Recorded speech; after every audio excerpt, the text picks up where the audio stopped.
So Nami's set off to Arlong Yes. Park. It turns out she's actually part of Arlong's pirate crew. Which is a tattoo. Yeah.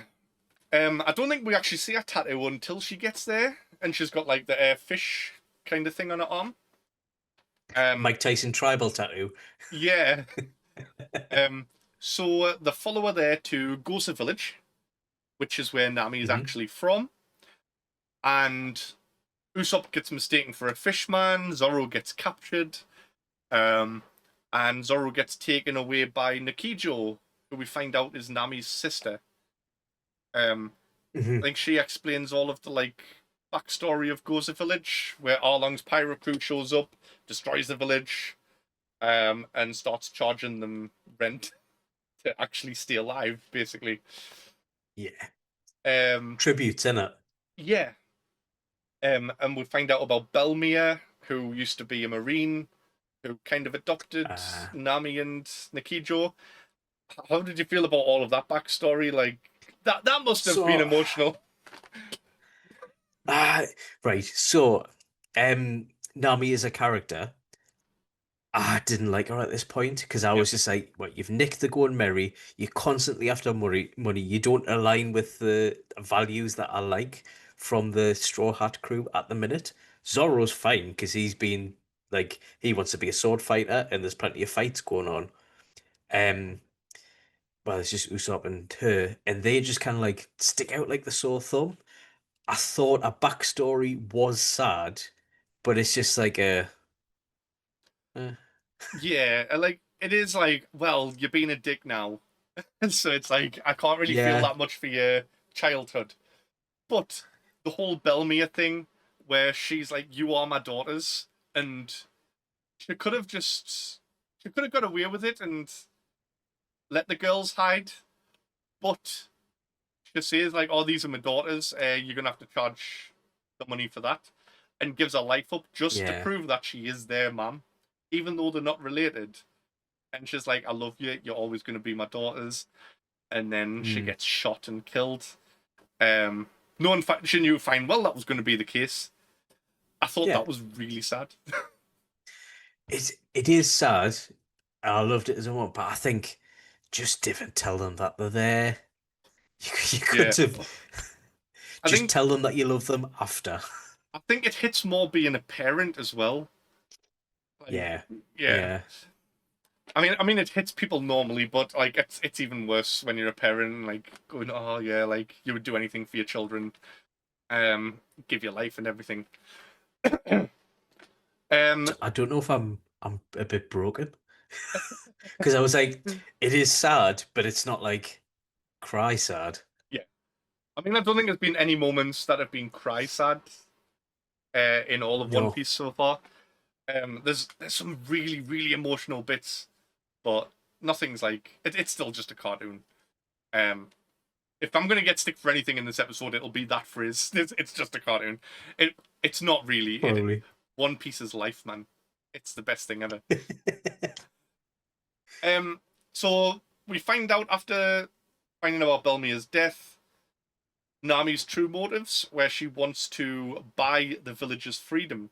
Where Arlong's told her if Hmm. she comes up with 100 million berries, he'll sell the village to her. Yep. She's just about collected the 100 million berries, and Arlong sends off some dodgy marine guy to go and find the money. So she's back to square one. The rat one. Yeah, I.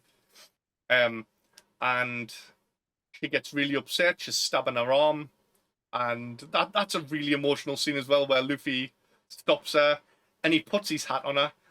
Like that's a really Yeah. powerful moment in this because we Yeah. see earlier on in the show where he's like, "Nobody touches my hat except for me," and then the fact he puts it Yeah. on Nami's head, it's like, right, yeah, like he loves this lass. Like she's part of his I thought crew. it was like a yeah, you were one of us kind of Yeah, moment. it's like family, friends, sort of like connection stuff. Yeah, yeah. So Luffy and his crew head off to fight Arlong. This is quite a long battle as well. Um, Yeah. I don't I don't feel like it was dragged out though, because we got loads of different parts of it where we've got like Hachan, the octopus guy, Yeah, um, yeah, yeah. fighting again. Oh, I loved Hachan where he's just like talking to Zoro, and he's like, "Oh, what are you doing here? Do you need a ride?" And he just Yeah, takes him away. talk to himself. Oh yeah, what's your name? My name's Hachan. Yeah, I think out of the Arlong Park arc, he was probably my favorite villain with his eight sword style Yeah, or that whatever was it cool to was. watch, like the 8 sword style versus the 3 sword style. Yeah, Um, and Sanji fights against oh, what's it called? Karubi, I think. Um, who is the guy that jumps in the water after him, and they have like the underwater fight. Um, the karate guy. yeah, he knows the Fishman Yeah, karate.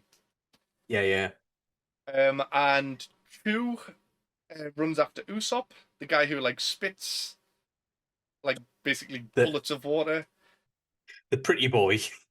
Yeah. Yeah. He's had like duck lips and he was like he's like handsome Squidward. How did you feel about Usopp and Chu's fight? I, I blinked and I missed it. I felt like that anyway, because it was like he did chase him. There was a lot of chasing because Usopp's a good runner, so he outpaced him. So they caught up with each other, and then he slingshotted him in the face, and then he was down. And I thought that's a bit anticlimactic for which is meant to be Usopp's big fight back moment. Well, I mean, there was a bit more to it than that. Like, so I think one of the best things about Usopp is that he's a really good strategist. So he Mm, fakes his death with like he's got like the sauce, and he like it looks like blood, and the guy starts to go away, but then Usopp gets up and like shoots him with like his exploding star thing. yeah, Um, yeah, yeah. and then he shoots the bottle of alcohol, so it like splashes all over him, and then he shoots his exploding star again, sets it on fire, and he's had it all planned out. And this is like this is what I mean. Like Usopp does have his moments to shine, so like he is very good with his strategies. Um, Yeah. he's not the strongest person, but he has got a good mind on him. Hmm. Hmm. So he will have some good moments. And he's Usopp Hammer. You must have like Usopp Hammer, Usopp Hammer, Usopp Hammer. He's just Yeah, yeah, bashing him over the head continuously. yeah. See, I did like it, but I thought it could have been for his moment. I thought it could have been better.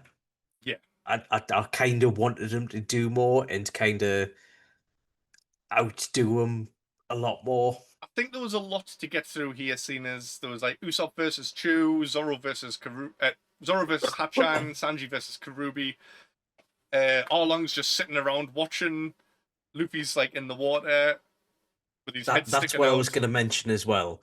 So, Luffy basically he went to I'm sure he went to punch Arlong or something like that, or one of his henchmen. He Oh, he gets dug the his idea from feet. the windmill Yeah, on the the the police guy's hat or the whatever. policeman, and he so he digs his feet into the concrete and then does that, but then he gets flung into the water. And they spend 90% of this arc. Um, they stretch his neck so his head's out the water so he can breathe and he's not dying. But he's just like a tin of milk. He just stands there and does nothing for this, and I kind of annoyed us a little bit. But I was like, I know once they brung out Luffy, it would have been the start of the end of the fight, Yeah, obviously. But it was, I don't know, it was annoying to watch a little but bit. it's just that classic anime trope of it's basically like waiting for Goku time.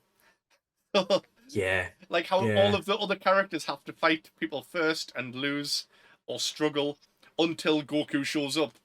Exactly the same in One Piece. People will fight the main yeah. characters until Luffy shows up. Um, Mhm. it does start to get a bit away from that later on, especially where they've got Right. pirate crews and like on a pirate crew, people will have like the special rules in that crew. So like swordsman, Yeah, yeah, yeah. and it's like, oh well, that swordsman's going to fight Zoro. Oh, this person that fights hand to hand is going to fight Sanji. Or this Yeah. weird one can fight Nami, like stuff like that. Um, Yeah. so yeah, Luffy eventually gets free, and once he starts fighting Arlong, I don't think it takes long. Like, I think it's a very anticlimactic No, ending to that, where they go inside the building and he just uh, gum battle axe with his foot. there is the moment where Luffy's fighting all along, and he finds the map room. Oh yes, he starts destroying So everything. basically, when Nami was taken in kind of forcibly into the gang, he was just like, right, I want you so you can map out the world, map out all these islands, because it'll help us when we want to take over the East Blue. Yeah, And she's doing that kind of against her will. And it always reminds me of that video of there's a guy who owns a parrot, and he's getting rid of the cage so it can just fly around and be like a free parrot in his house. And he starts like stamping on the cage, and the parrot's just like, "What you doing, man?" Getting proper angry. It just reminds us of that. yeah, Um, and then they're like, "Oh no, me maps. What?" And then Nami kind of like says to herself, well, says to them, "It's okay because now I can do it for myself and not for a gang." yeah. Yeah, which I like. I like.